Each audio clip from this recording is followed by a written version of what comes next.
भारतवर्ष में नवरात्रि का पावन त्योहार धूमधाम से मनाया जाता है।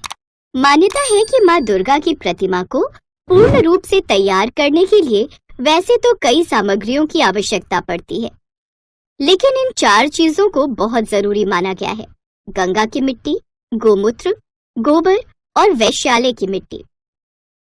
मूर्ति बनाने में इन सामग्रियों के इस्तेमाल करने की परंपरा सदियों से चली आ रही है, लेकिन मूर्ति बनाने के लिए वैश्याओं के आंगन की मिट्टी का उपयोग क्यों किया जाता है? इसके पीछे कई मान्यताएं जुड़ी हुई हैं, तथा इन मान्यताओं से जुड़ी बहुत सी कथाएं प्रचलित हैं। ऐसी ही एक पौराणिक कथा के अनुसार एक गांव में चंदा नाम की एक वैश्या रहती थी। वो माँ दुर्गा की परम भक्त थी। प्रतिदिन सुबह उठकर वो माँ दुर्गा की पूजा आरती किया करती थी, पर गांव के लोग चंदा को अछूत समझते थे और उसे तरह तरह के अपशब्द कहते थे। ओ भैया, सब्जी वाले, जरा 1 किलो आलू तो देना। राम राम राम राम है, सुबह सुबह किस अछूत का मुंह देख लिया? आलू नहीं है मेरे पास, सारा दिन मेरा अब खराब जाएगा। इस वैश्या की छाया मेरे ठेले पर पड़ गई है। कितनी बार बोला है रामनाथ, इस वैश्या के घर के बाहर ठेला मत रोका कर। इसके तो आंगन की मिट्टी का एक एक कण भी अछूत है। जरा सी शरीर पर लग गई तो हम भी अछूत हो जाएंगे, फिर तो गंगा जल भी हमें शुद्ध नहीं कर पाएगा। हाँ, इस वैश्या का गांव में रहना ही इस पूरे गांव को अछूत कर रहा है। जमींदार साहब से बात करके इसे गांव से बाहर ही निकलवा देना चाहिए, तभी सही रहेगा।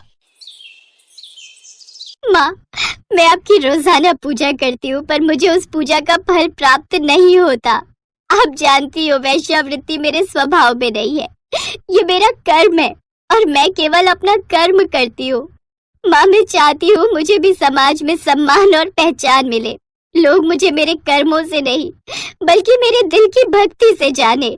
चंदा की पुकार सुनकर माँ दुर्गा उसकी परीक्षा लेने के लिए पहुँचती है।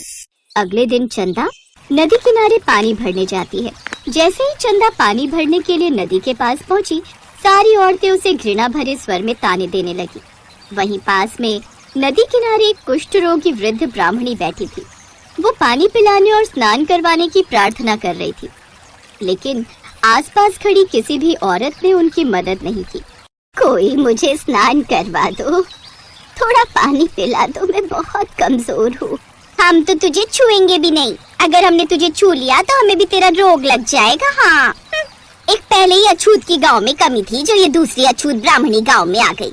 नदी के पानी के साथ साथ हमें भी अछूत कर रही हैं ये दोनों। चलो यहाँ से चलते हैं, इस बूढ़ी ब्राह्मणी के चक्कर में हम क्यों पड़े? हमें क्या पड़ी है पानी पिलाने की और इसे स्नान करवाने की।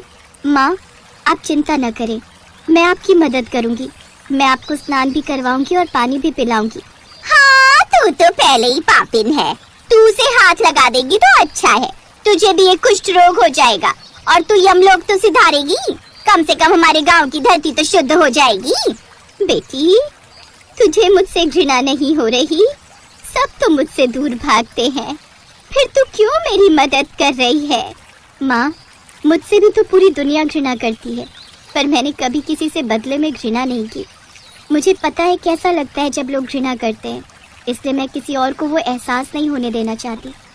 पर माँ, आपकी सेवा करने से पहले मैं आपको बताना चाहती हूँ कि आप एक ब्राह्मणी हैं और मैं एक वैश्या। अगर मैंने आपको छुआ तो कहीं आप अछूत ना हो जाओ, इसलिए आपको पहले बताना उचित समझा। बेटी, सच्ची भक्ति और प्रेम में कोई अछूत नहीं होता। तुम्हारा दिल पवित्र है और यही सबसे बड़ा सत्य है। दुनिया चाहे कुछ भी कहे, लेकिन तुमने जो सेवा और दया दिखाई है वो किसी भी पूजा से कम नहीं। दयालु मनुष्य को भगवान अच्छाई का फल जरूर देते हैं। ब्राह्मणी के ये शब्द सुनकर चंदा की आंखों में आंसू आ जाते हैं। उसे ऐसा लगता है कि कोई पहली बार उसकी आत्मा को समझ रहा है। चंदा जैसे ही ब्राह्मणी को गंगा में स्नान करवाती है, अचानक ब्राह्मणी का रूप बदल जाता है और माँ दुर्गा स्वयं प्रकट हो जाती है। चंदा हैरान और भावुक होकर उनके चरणों में गिर जाती है। मैं धन्य हो गई माँ, आपके दर्शन करके मेरा जीवन सफल हो गया। मैं धन्य हो गई माँ। जय माँ, जय माँ। चंदा, मैं तुम्हारी भक्ति से प्रसन्न हूँ। तुम्हारे मन में सच्ची करुणा और प्रेम है। मैं तुम्हारी परीक्षा लेने आई थी और तुम उस परीक्षा में सफल रही हो। मांगो चंदा, तुम्हें मुझसे क्या वरदान चाहिए? माँ, मुझे भी समाज में सम्मान मिले, लोग मेरे आंगन को अशुद्ध न समझे। मुझे ऐसा वरदान दो, हम भी आपकी पूजा में सम्मान के साथ अपना सहयोग कर सके। ऐसा वरदान दो माँ। चंदा की करुण प्रार्थना को सुनकर माँ दुर्गा उसे वरदान देती हैं। चंदा, मैं वरदान देती हूँ कि आज के बाद कोई भी तुमसे घृणा नहीं करेगा, क्योंकि अब से नवरात्रों में दुर्गा पूजा उत्सव में मेरी प्रतिमा बनाने के लिए तुम्हारे आंगन की मिट्टी का उपयोग किया जाएगा। तुम्हारे आंगन की मिट्टी के बिना बनाई गई मेरी मूर्ति अधूरी मानी जाएगी। मैं पूजा को तभी स्वीकार करूंगी जब मेरी प्रतिमा बनाने में तुम्हारे आंगन की मिट्टी मिलाई जाएगी। अब से समाज में तुम्हें पूरा सम्मान मिलेगा। और फिर चंदा को आशीर्वाद देकर माँ दुर्गा अंतर ध्यान हो गई। उसी रात माँ दुर्गा मंदिर के पुजारी जी के सपने में आई और उन्हें आज्ञा दी, आने वाली नवरात्रों में होने वाली दुर्गा पूजा के लिए जो मूर्ति तैयार होनी है उसमें चंदा के आंगन की मिट्टी मिलाई जाएगी, तभी मैं पूजा को स्वीकार करूंगी और आप स्वयं उस मिट्टी को उसके आंगन से लेने जाएंगे। सभी गांव वालों ने पुजारी बाबा की बात को माना। चंदा, हमें माँ दुर्गा की प्रतिमा बनाने के लिए तुम्हारे आंगन की मिट्टी चाहिए।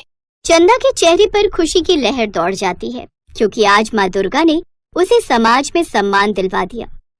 चंदा पुजारी बाबा को अपने आंगन की मिट्टी देती है और उस दिन सभी गांव वाले उसे सम्मान की नजरों से देखते हैं।